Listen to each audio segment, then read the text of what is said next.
ఆంధ్రప్రదేశ్లో నూతనంగా ఏర్పాటైన చంద్రబాబు సర్కార్కి అక్కడ గత ప్రభుత్వంలో అధికారులు ఎవరైతే వైసీపీకి అంటకాగారో కొంత టీడీపీని ఇబ్బందులు గురిచేసే ప్రయత్నం చేశారో వైసీపీ ప్రభుత్వానికి చాలా అత్యంత సన్నిహితంగా పనిచేసినటువంటి అధికారులకి ప్రస్తుతం కొత్తగా ఏర్పడిన ప్రభుత్వానికి కొంత గ్యాప్ ఏర్పడుతూ కనబడుతోంది.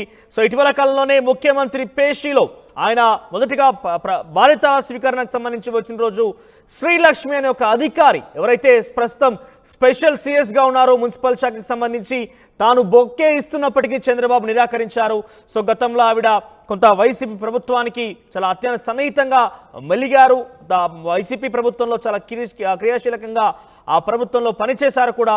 సో ప్రస్తుతం చంద్రబాబు సర్కార్ కొంత ఆవిడను దూరంగా పెట్టినట్టుగానే కనబడుతోంది. దానికి సంబంధించి విజువల్స్ మీరు ఆర్టీ స్క్రీన్ మీద చూస్తున్నారు. బొకే తీసుకొని సీఎం లెఫ్ట్ సైడ్ బాక్స్ మీకు కనబడుతోంది. చంద్రబాబు గతంలో అంటే ఇటీవల కాలంలోనే ప్రమాణ స్వీకారం అయిపోయిన తర్వాత బాధ్యతల స్వీకరణోత్సవ కార్యక్రమంలో శ్రీలక్ష్మి బొకే ఇస్తుంటే నిరాకరించారు ఆయన. ఇక రైట్ సైడ్ బాక్స్లో మీరు చూడొచ్చు మంత్రి నారాయణ ఈరోజు మున్సిపల్ శాఖకు సంబంధించి ఆయన బాధ్యతల స్వీకారోత్సవం జరిగింది. అయితే ఈరోజు బాధ్యతల స్వీకారోత్సవ కార్యక్రమంలో మరొక చేదు అనుభవం ఎదురైంది శ్రీలక్ష్మికి. ఆవిడ అప్పటికే బాధ్యతల స్వీకారం జరిగిన తర్వాత నారాయణ అక్కడ కూర్చొని ఉన్నారు. వెంటనే శ్రీలక్ష్మి మరో ఫైల్ తీసుకొచ్చి సంతకం చేయమని కోరగా ఆల్రెడీ ఇప్పుడే సంతకాలు చేశానంటూ కూడా ఆయన కొంత ఆన్సర్ జవాబు ఇచ్చిన పరిస్థితి. సో ఆ జవాబులో కూడా కొంత సెటైర్ అనేది కనిపించింది అనేది కొంతమంది వర్షంగా చెప్తున్నారు. ఇక మున్సిపల్ శాఖ స్పెషల్ సిఎస్గా పనిచేస్తున్న శ్రీలక్ష్మికి మరో షాక్ చేదు అనుభవం ఎదురైంది. మంత్రి నారాయణ బాధ్యతల స్వీకరణ తర్వాత సంతకం పెట్టించేందుకు ఫైల్ తెచ్చిన శ్రీలక్ష్మి అయితే ఇప్పుడే ఫైళ్లపై సంతకాలు పెట్టానన్న మంత్రి నారాయణ. సో 2 రోజుల క్రితం కూడా చంద్రబాబు ఇదే రకంగా ఆయనని బొకేతోని స్వాగతిద్దామని చెప్పి శ్రీలక్ష్మి రావడంతో అక్కడ చంద్రబాబు ఆ బొకేని తీసుకోకుండా నిరాకరించారు. సో శ్రీలక్ష్మి గత ప్రభుత్వంలో జగన్ ప్రభుత్వంలో క్రియాశీలకంగా పనిచేశారు. కొంత జగన్ ప్రభుత్వానికి జగన్ పార్టీకి ఆయన తీసుకున్న నిర్ణయాలు కూడా అనుకూలంగా చాలా పాజిటివ్గా గతంలో ఆయన పనిచేశారు. సో ప్రజెంట్ ఆవిడకి కొన్ని ఇంటర్నల్గా ఆదేశాలు కూడా జారీ అని తెలుస్తోంది. ప్రస్తుత ప్రభుత్వంలో తన సంతకాలు లేకుండానే జీవోలు జారీ చేయాలి, తన దగ్గర ఎటువంటి ఫైల్స్ వెళ్లకుండా నిలిపివేయాలి, అంత ప్రియారిటీ కూడా పెద్దగా ఇవ్వద్దు, ఎందుకంటే త్వరలో తనకు సంబంధించి స్థానచలనం కూడా కలగబోతోంది. ఆలోగా ఎటువంటి పెద్ద యాక్షన్స్ కూడా ఉండకుండా తనని కొంత నిరాకరించాల రకంగా ఇంటర్నల్గా కూడా ఆదేశాలు జారీ అయినట్టు తెలుస్తోంది. ఎస్ మాట్లాడేది ఇదే అంశానికి సంబంధించిన ప్రతినిధి కృష్ణమోహన్ ఫోన్ సిద్ధంగా ఉంది. ఎస్ కృష్ణమోహన్, సో శ్రీలక్ష్మి అనే ఒక అధికారి గతంలో చంద్రబాబు నాయుడు బొకే ఇస్తున్నాగా నిరాకరించిన విజువల్స్ మనం ఆర్టీ స్క్రీన్ మీద చూస్తున్నాం.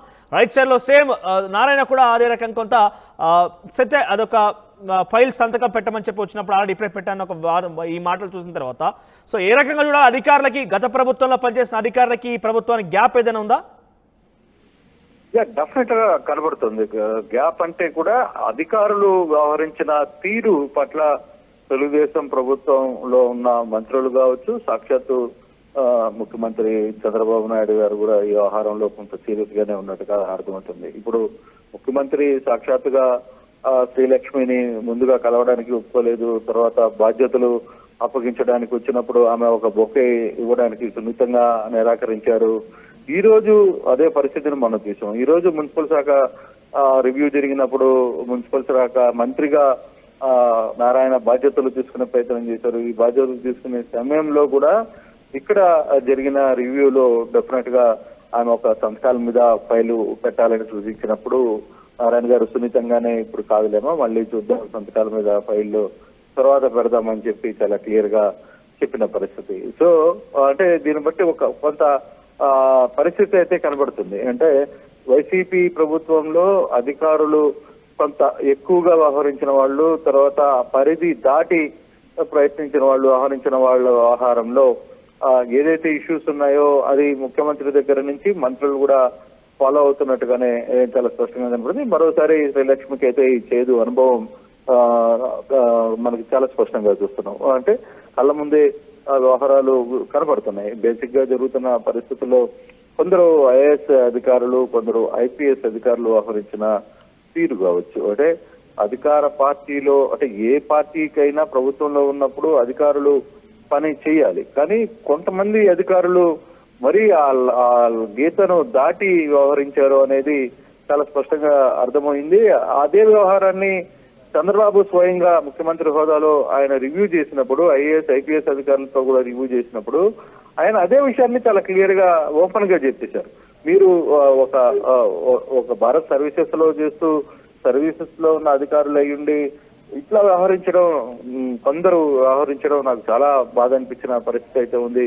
4 సార్లు ముఖ్యమంత్రిగా నేను ఉన్నాను. అయినప్పటికీ కూడా మీరు ఈ వ్యవహారంలో మీరు వ్యవహరించిన తీరు మాత్రం ఈసారి 5 ఏళ్ల పాలనలో మీరు వ్యవహరించిన తీరు చాలా బాధాకరమైన అంశము అనేది ఆయన మాట్లాడుతూ వస్తున్న పరిస్థితి. అయితే ఇదే నేపథ్యంలో ఆ ఇన్సిడెంట్ జరిగిన తర్వాత ఈ రోజు మున్సిపల్ అడ్మినిస్ట్రేషన్ శాఖకు సంబంధించి ఆమె అక్కడికి రావడం, అక్కడ జరిగిన పరిస్థితుల్లో ఆ ఫైల్ మీద సంతకాలు పెట్టడానికి కూడా నిరాకరణ, అంటే మంత్రి నారాయణ దాన్ని సున్నితంగానే పక్కన పెట్టారు. కారణం అంటే పార్టీ ఒక లైన్ లో ఉంది, ఒక లైన్ తీసుకున్నట్టుగా స్పష్టంగా కనబడుతుంది. ఏదైతే గత ప్రభుత్వంలో అధికారులు కొంత పరిధి మించి వ్యవహరించారో ఆ వ్యవహారంలో వ్యవహరించిన అధికారుల పట్ల వీళ్ళు కొంత సీరియస్ గానే రియాక్ట్ అవుతున్నట్టుగానే అర్థమవుతుంది. రివ్యూలో అయితే పాల్గొన్నారు కానీ సంతకాలు వీటి మీద వాళ్ళు చేయడానికి సిద్ధపడినట్టుగా మనకి సిద్ధంగా లేరు.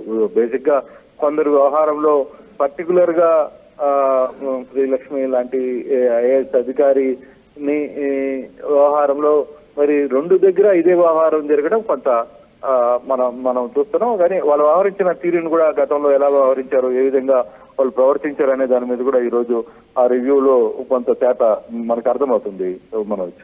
సో కృష్ణమోహన్, గత ప్రభుత్వంలో ఏదైతే అధికారులు మితిమీరి వాళ్ళు పనులు చేశారు, అంటే వాళ్ళ యొక్క అధికారాన్ని దుర్వినియోగం చేశారని ఒక రకంగా చంద్రబాబు ఆరోపించారు. ప్రస్తుతం వాళ్ళందరూ కూడా ప్రజెంట్ ఈ ప్రభుత్వంలో కూడా సుమారుగా 2-3 రోజుల నుంచి వాళ్ళు కూడా అధికారికంగా వాళ్ళు ప్రమాణ స్వీకారం చేస్తారు. ఒక్కొక్కరిగా మంత్రి పదవుల్లో బాధ్యతలు కూడా స్వీకరిస్తున్నారు.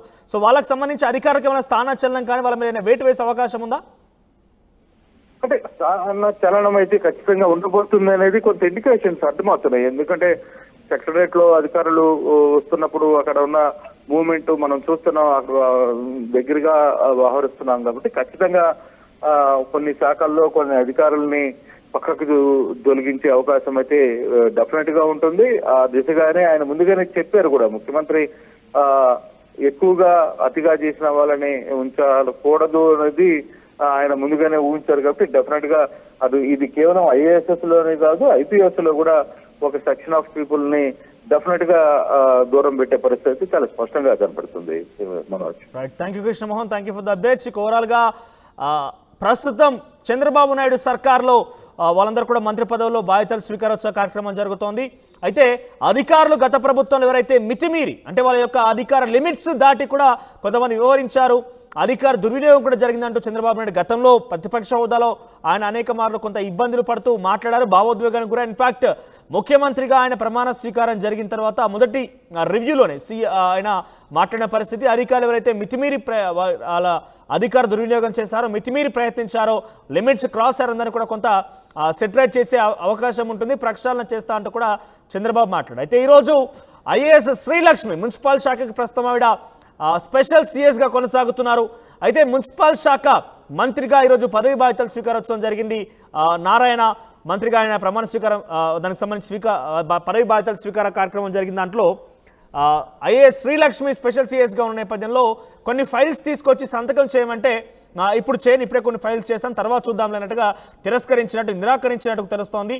ఇక మరోవైపు 2 రోజుల క్రితం చంద్రబాబు నాయుడు కూడా శ్రీలక్ష్మి తనని చంద్రబాబు నాయుడును స్వాగతిస్తూ ఒక పూల బొకే ఇచ్చేటువంటి ప్రయత్నంలో ఆయన కూడా చాలా సున్నితంగా నిరాకరించారు తీసుకోవడం కోసం కూడా. సో అంతా కూడా కొంత ఆ గ్యాప్కి సంబంధించినటువంటి లక్షణాలు, గ్యాప్కి సంబంధించి కొన్ని ఇంటెన్షన్స్ గానే చూడాలి. గత ప్రభుత్వంలో ఎవరైతే అధికారులు అధికార దుర్వినియోగం జరిపారో వాళ్ళ మీద డెఫినెట్గా రానున్న రోజుల్లో వేటు వేయడమా, లేదంటే స్థానచలనమా, లేదంటే చాలా తేలికపాటి సంబంధించినటువంటి విధుల్లో వాళ్ళని కేటాయించడం లాంటి అంశాలు డెఫినెట్గా ఉండబోతుందని తెలుస్తోంది.